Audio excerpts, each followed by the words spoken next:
نکلتا ہے حضور کے بعد اگر کسی نے دعویٰ کیا نبوت کا تو وہ کذاب، دجال، جھوٹا، کافر، اور جس کسی نے بھی اس کی تصدیق کی اس کو باندھ لیا وہ بھی دائرہ اسلام سے خارج، مرتد۔ یہ قانونی اہمیت ہے، قانونی اہمیت ہے۔ کوئی شخص مسلمان رہا یا نہیں رہا، یہ تو بڑا اہم مسئلہ ہے، قانونی مسئلہ ہے۔ اس کی بیوی کا اس سے نکاح جو ہے وہ ختم ہو گیا اگر اس نے کسی حضور کے بعد کسی نبی کی نبوت کا اقرار کر لیا یا خود اپنے نبی ہونے کا دعویٰ کیا، وہ پھر مرتد ہے، واجب القتل ہے۔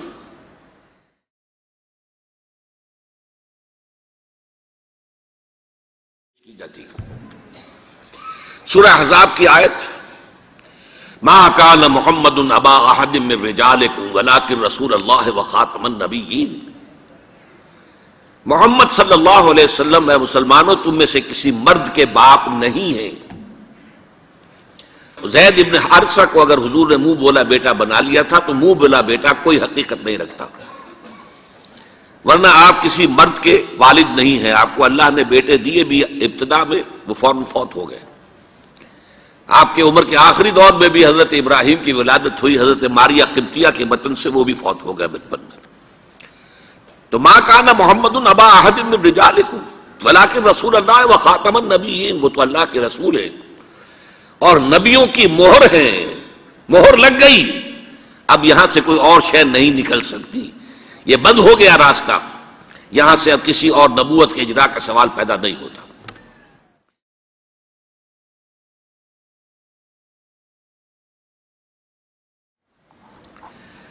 دیکھیے ایک جامع ترمذی میں روایت ہے حضرت ثوبان سے رضی اللہ تعالی عنہ، حضور نے فرمایا انہ سیکون فی امتی ثلاثون کذابون کلہم یزعم انہ نبی وانا خاتم النبیین لا نبی بعدی۔ آپ نے فرمایا میری امت میں 30 افراد ایسے اٹھیں گے جو دجال ہوں گے، کذاب ہوں گے، جھوٹے ہوں گے۔ ان میں سے ہر شخص جو ہے یہ گمان کرتا ہوگا اپنے بارے میں کہ وہ نبی ہے، حالانکہ میں خاتم النبیین ہوں، اور خاتم النبیین کے معنی کیا؟ لا نبی بعدی، اب میرے بعد کوئی نبی نہیں ہوگا۔ اس قانونی مفہوم کو بہت ہی عمدگی کے ساتھ یہاں واضح کر دیا گیا کہ اب چاہے دجال اٹھیں گے، حضور کے اپنے زمانے میں اٹھ گئے تھے، پھر اس دور میں تو بڑی تیزی کے ساتھ، بڑی رفتار جو ہے تیز ہو گئی ہے، زمانہ آخری آ رہا ہے، وہ 30 کی تعداد اب جو ہے پوری ہونی ہے۔ بہاءاللہ ایران میں اٹھا، غلام احمد قادیانی ہندوستان میں اٹھا، ابھی آپ کے ہاں ایک یوسف صاحب تھے، ان کو ویسے ہی ایک شخص نے گولی مار دی ہے سائیوال جیل میں، ورنہ وہ بھی کہتے تھے میں محمد ہوں صلی اللہ علیہ وسلم، معاذ اللہ ثم معاذ اللہ ثم معاذ اللہ۔ پچھلے دنوں خبر آئی تھی کہ ملتان میں کسی نے نبوت کا دعویٰ کر دیا ہے، وہ گرفتار کیا گیا، اس پر مقدمہ چل رہا ہے۔ تو یہاں حضور نے فرما دیا کہ 30 ہوں گے ایسے افراد میری امت میں سے کہ جو دعویٰ کریں گے وہ جھوٹے ہوں گے، کذابون، اور جو دعویٰ کریں گے نبوت کا، حالانکہ میں خاتم النبیین ہوں اور میرے بعد کوئی نبی نہیں۔ دوسری حدیث ہے، یہ حضرت ابو ہریرہ سے ہے رضی اللہ تعالیٰ عنہ، اور یہ سنن ابی داؤد میں ہے۔ لا تقوم الساعۃ، حضور نے فرمایا قیامت قائم نہیں ہوگی حتی یخرج 30 دجالون، جب تک کہ 30 دجال ظاہر نہ ہو جائیں، کلہم یزعم انہ رسول اللہ، جن میں سے ہر شخص یہ کہے گا اور سمجھے گا کہ میں اللہ کا رسول ہوں۔ یہ 2 حدیثیں ہیں لا نبی بعدی کے مفہوم کے اندر، قانونی مفہوم، جو ختم نبوت کا یہ مفہوم ہے کہ آپ کے بعد کوئی نبی نہیں۔ دوسری حدیث سنیے، اس میں تکمیل نبوت کا تصور آ رہا ہے، بڑی پیاری حدیث ہے، حضرت ابو ہریرہ رضی اللہ تعالیٰ عنہ سے مروی ہے، اور اس حدیث کی سند بہت قوی ہے، متفقون علیہ، بخاری اور مسلم دونوں میں۔ حضور فرماتے مثلی و مثل الانبیاء، میری اور سابقہ انبیاء کی مثال ایسے ہے کہ مثل قصر، ایک ایسا محل کسی ہے، احسن بنیانہ، جس کی تعمیر بہت عمدہ کی گئی، بہت شاندار قصر تعمیر کیا گیا، وَتَرَكَ مِنْهُ مَوْضِعَ لَبْنَةٍ، لیکن ایک اینٹ کی جگہ چھوڑ دی گئی، ایک جگہ پر رکھنا چھوڑ دیا گیا، وہ کمی ایک تھی کہ جو اس کے اندر باقی تھی۔ فَطَافَ بِهِ النَّظَارُ يَتَعَجَّبُونَ مِنْ حُسْنِ بُنْيَانِهِ، تو اس محل اور قصر کا طواف کرتے تھے لوگ، ارد گرد گھومتے تھے اور بہت تعجب کرتے تھے، کتنی شاندار عمارت ہے، کتنی عظیم عمارت ہے، کیسا عالی شان محل تعمیر کیا گیا ہے۔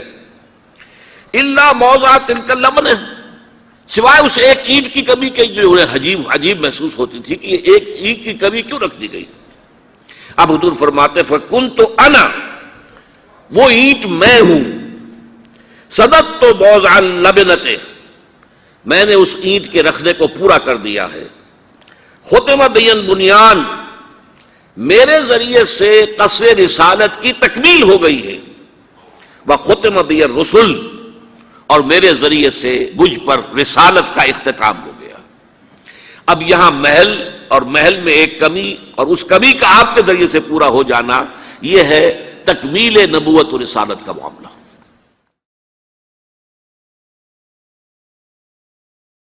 کہ جو شخص بھی اب حضور کے بعد کوئی نبوت کا دعویٰ کرے گا یا کیا ہے، وہ دجال، کذاب، جھوٹا، کافر، مرتد، واجب القتل، یہ اس کا قانونی تقاضا ہے۔ بدقسمتی سے صورت کیا ہوئی، عالم اسلام میں اس سے پہلے جب بھی کسی نے یہ کام کیا، جب تک مسلمانوں کی حکومتیں تھیں، انہیں قتل کر دیا گیا۔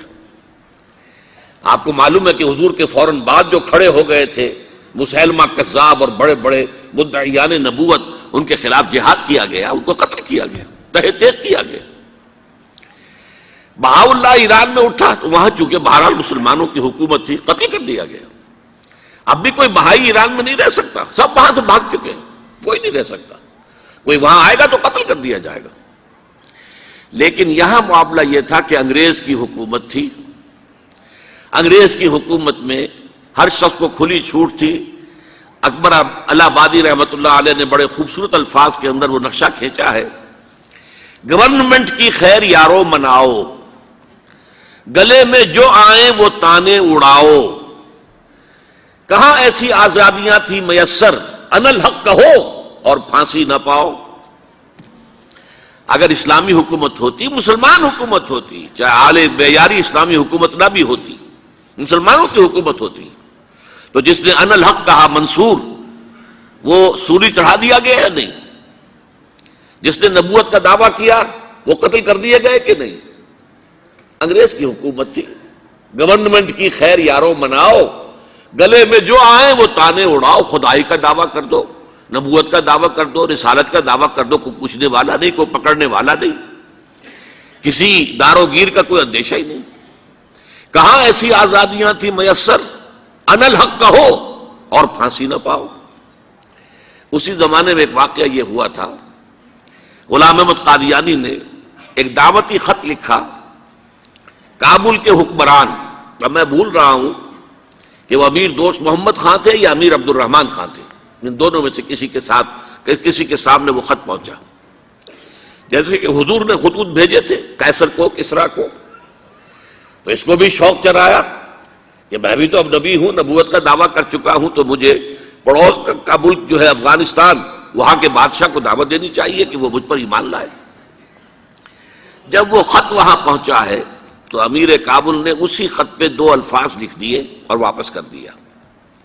الفاظ کیا تھے؟ این جا بیا، یہاں آؤ ذرا اور یہاں آ کر تم دعویٰ کرو نبوت کا۔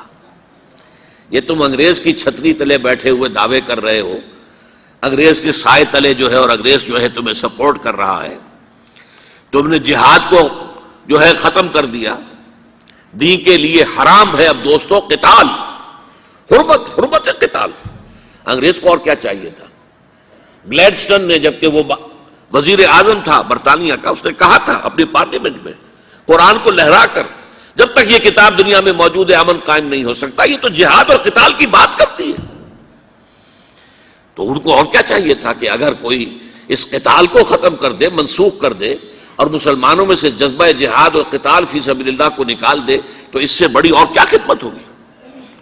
لیکن یہ کہ اگر تمہیں یہ دعوت دینی ہے تو ذرا یہاں آؤ، ایجاب یہاں آ کے یہ دعوت دو مجھے، تاکہ تمہارے 14 طبق روشن ہو، تمہیں معلوم ہو کہ اس دعویٰ کرنے کا مطلب کیا ہے۔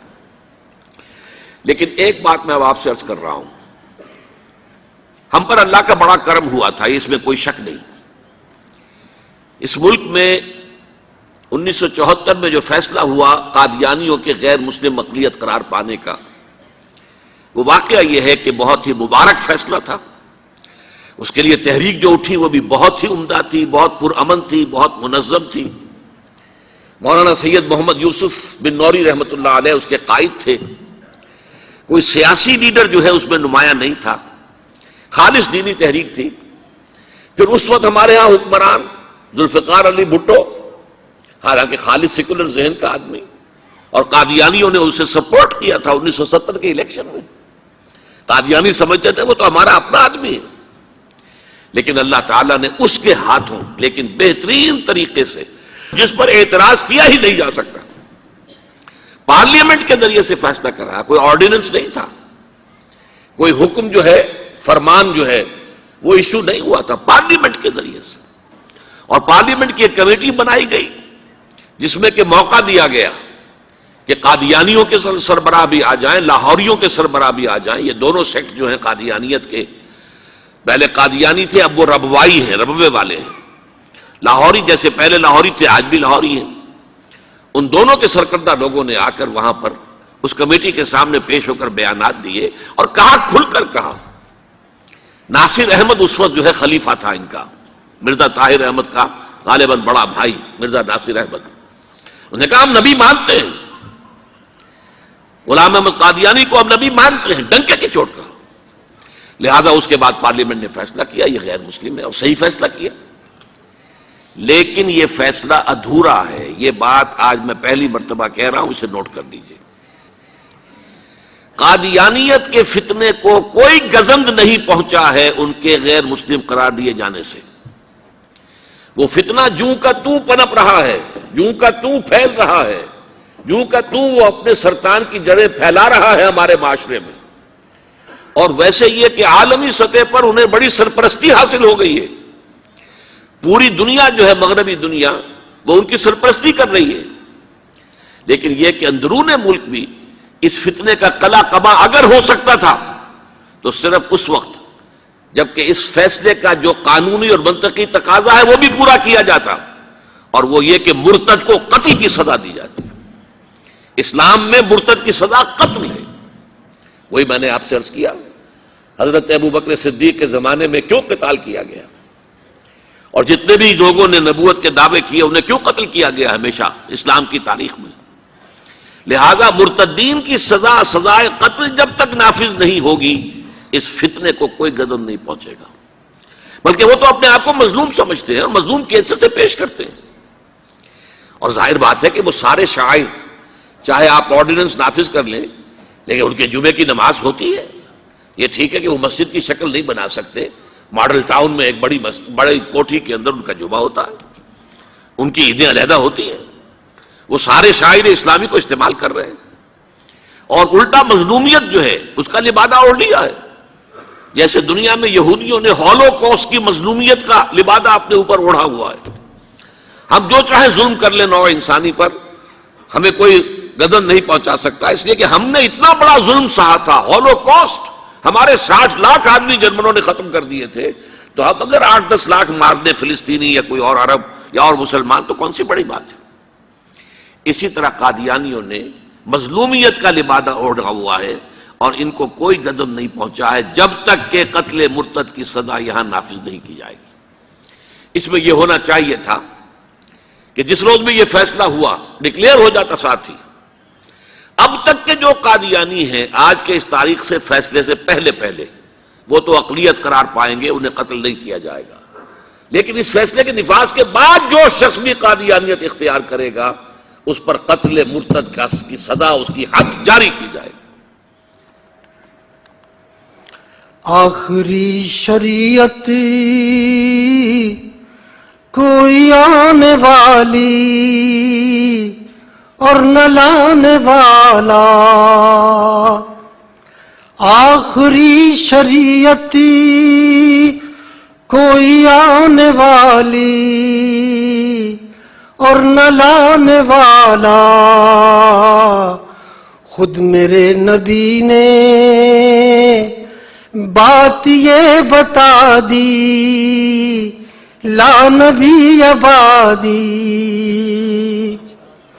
ذلی یا بروزی اب کوئی پیغمبر آئے گا نہ لوگو، ذلی یا بروزی اب کوئی پیغمبر آئے گا نہ لوگو، آپ نے یہ کہہ کر مہر ہی لگا دی، لا نبی آبادی۔ شکریہ۔